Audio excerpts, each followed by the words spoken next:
শোনেক, আমাদের গরিব হওয়ার পিছনে সবচাইতে বড় কারণ আমাদের বাপ মা। এরা আমাদের জন্মের সাথে সাথেই গরিব বানা দিছে। এখন জিজ্ঞাসা কর কেন? কিভাবে? এই যে জন্মের পর আমাদের নাম যে রাখছে, এর নামই তো গরিব না, নামেই তো আমরা গরিব হয়ে গেছি। এই যে এর নাম দেখ, আবুল। জীবনে শুনছু আবুল নামের কেউ বড় লোক আছে যার কোটি কোটি টাকা?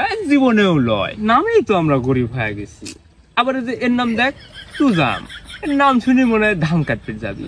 এ জীবনে বড় লোক হইতে পারবি? এর বড় লোক হওয়া সম্ভব? এই আমার নাম দেখ, কাশেম। নাম শুনেই হকার মনে হয়।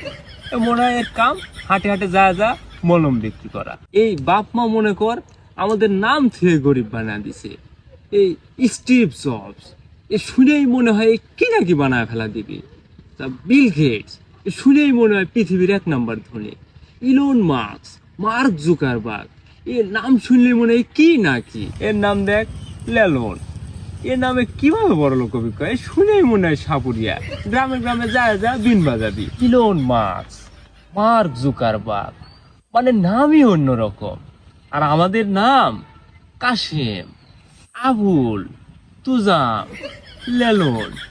এই নামই গরিব। পোলাপন হওয়ার সাথে সাথে এমন দমদার নাম রাখা লাগবে, মানে নাম শুনেই মনে হয় যে পৃথিবী একবারে ধ্বংস করে ফেলা দিবি।